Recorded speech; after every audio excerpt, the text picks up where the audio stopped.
नमस्कार दोस्तों, कैसे हैं आप लोग। उम्मीद है आप लोग बढ़िया होंगे, आपकी ट्रेडिंग की जर्नी अच्छी चल रही होगी। इस वीडियो में हम बात करेंगे आईपीओ में पैसे लगाने को कौन से सही तरीके हैं, जिनको हम सीखने के बाद आईपीओ में पैसे लगाएंगे तो हमारा जो भी लिस्टिंग गेन होगा हमें अच्छा मिलेगा। आप आईपीओ में देखते होंगे बहुत सारे शेयर इस मार्केट में जो आईपीओ लिस्ट होते हैं, उनमें से आईपीओ कुछ निगेटिव में खुलते हैं, कुछ आईपीओ जो लिस्टिंग गेन अच्छा देते हैं। हमें कौन से आईपीओ में पैसे लगाने चाहिए और कौन से आईपीओ को हमें इग्नोर करना चाहिए, इस वीडियो में ये चीज भी डिटेल में सीखेंगे। अगर आप हमारे चैनल में पहली बार आ रहे हैं, चैनल को सब्सक्राइब करिएगा और इस वीडियो को लाइक करिएगा, क्योंकि इस चैनल पे आपको आईपीओ स्विंग ट्रेडिंग से रिलेटेड अच्छे कंटेंट देखने को मिलते हैं। यानी कि आपको इस चैनल पे जो भी हम चीजें सिखाते हैं वो एक सेफेस्ट मेथड होता है, जिससे आप शेयर मार्केट से पैसे बना सकते हैं। चलिए इस वीडियो के बारे में बात करते हैं। इस वीडियो में हम सीखने वाले हैं कि आईपीओ के कौन कौन से इफेक्टिव मेथड्स हैं जिनको हमें कंसीडर करते हुए आईपीओ में इन्वेस्टमेंट करना चाहिए। तो चलिए पहला चीज हम देखते हैं कि क्या है वो पहला मेथड। तो पहला मेथड जो है हमारा, अगर आईपीओ दो टाइप के होते हैं, पहला फ्रेश इशू, दूसरा ऑफर फॉर सेल यानी ओएफएस।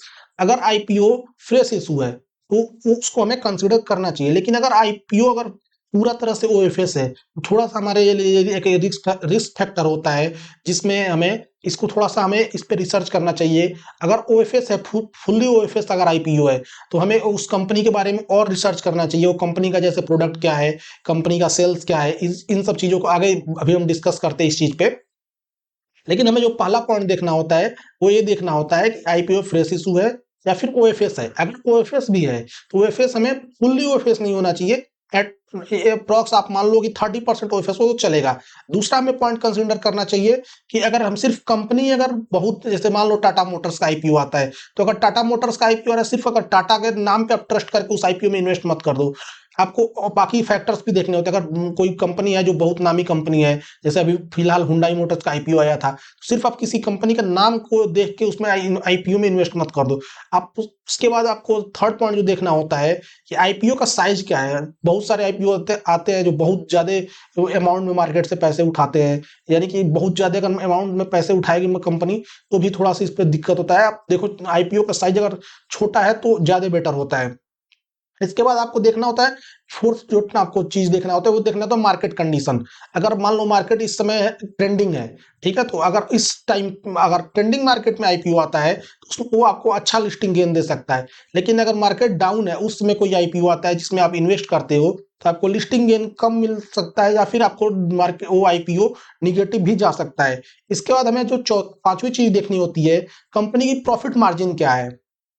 अगर सपोज करो कोई कंपनी 100 करोड़ की मतलब सेल कर रही है, उसमें से कोई कंपनी होगी जो सेम सेक्टर की 5 करोड़ की मतलब आप मान लो कि प्रॉफिट कर रहा हो। कोई कंपनी होगा जो 100 करोड़ के सेल पे 10% का प्रॉफिट कर रहा हो। कोई कंपनी होगा जो 100 करोड़ के सेल पे 20% का प्रॉफिट कर रहा होगा। तो अगर ये तीनों कंपनी का अगर आईपीओ आता है तो आपको उस कंपनी की तरफ जाना चाहिए जो कंपनी 100 करोड़ पे 20% यानी कि 20 करोड़ का से मतलब प्रॉफिट जनरेट कर रही हो।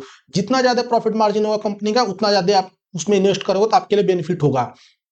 क्योंकि अगर कंपनी प्रॉफिट में जाएगी तो फिर वो आपके लिए, अगर आप एज ए शेयर होल्डर हो या फिर इन्वेस्टर हो, तो वो आपके लिए भी प्रॉफिटेबल होगा।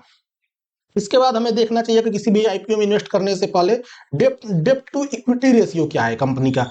अगर डेप्ट टू इक्विटी रेशियो 1 से कम है, ठीक है, तो हमें ये अच्छा होता है। लेकिन अगर मान लो आप पॉइंट उस कंपनी का डेप्ट टू इक्विटी रेशियो 0.5 है, तो और अधिक हमारे लिए बेटर है।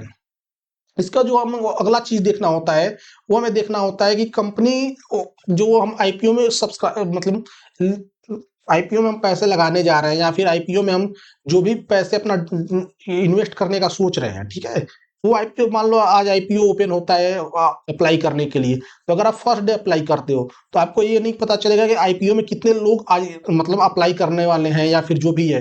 तो आपको किसी भी आईपीओ में अप्लाई कर लास्ट दिन कोशिश करके लास्ट दिन अप्लाई करना चाहिए, तब आपको पता चलेगा क्योंकि इस आईपीओ में कितने लोगों ने मतलब यानी कि कितने एक्स लोगों ने अप्लाई किया है। जैसे अभी मोबीक्विक का आईपीओ आया था तो उसमें आप देखेंगे बहुत ज्यादा लोगों ने अप्लाई किया है। ऐसे ही अभी विशाल मेगा मार्ट का आईपीओ आया था तो उसमें सिर्फ 2x ही अप्लाई हुआ है। जितना ज्यादा उसमें लोग अप्लाई करेंगे उसके लिस्टिंग गेन के चांसेस बढ़ जाते हैं। इसके बाद हमें देखना चाहिए कि आईपीओ का जो जीएमपी है यानी कि ग्रे मार्केट प्राइस है वो क्या है। ग्रे मार्केट प्राइस से हमें पता चल जाता है कि आईपीओ का जो भी हमारा लिस्टिंग मिलने वाला है अच्छा मिलने वाला है या खराब मिलने वाला है।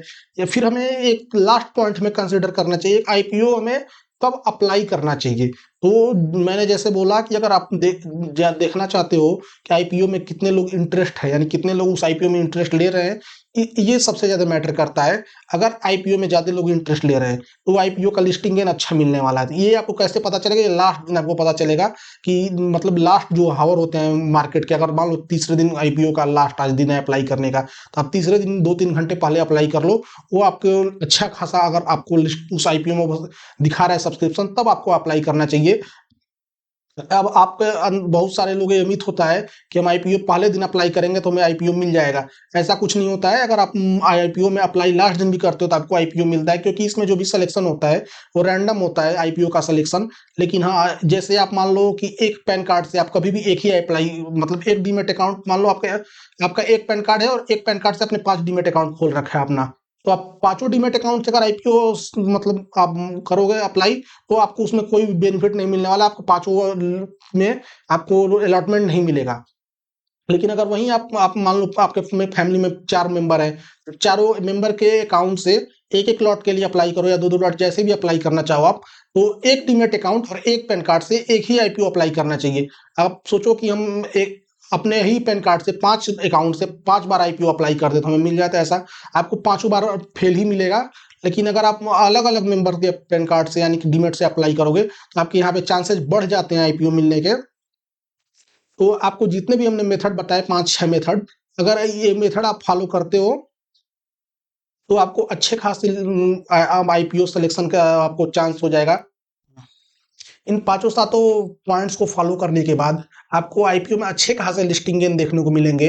अगर आप इस वीडियो को आपको अच्छा लगा हो ये वीडियो, तो चैनल को सब्सक्राइब कर दीजिएगा और वीडियो को लाइक कर दीजिएगा। इस चैनल पे आपको स्विंग ट्रेडिंग और आईपीओ से रिलेटेड अच्छे अच्छे कंटेंट देखने को आगे भी मिलते रहेंगे। आप और कमेंट में आपको जो भी आईपीओ से रिलेटेड डाउट्स होंगे वो आप कमेंट में पूछ सकते हैं। हम हर कमेंट का रिप्लाई करते हैं। तो आपको जो भी डाउट होगा आईपीओ से रिलेटेड या स्विंग ट्रेडिंग से रिलेटेड, आप हमसे कमेंट में पूछ सकते हैं। अगर आप हमारी वीडियो यहाँ तक देख रहे हैं तो चैनल को सब्सक्राइब कर दीजिएगा। Thank you so much for watching our video.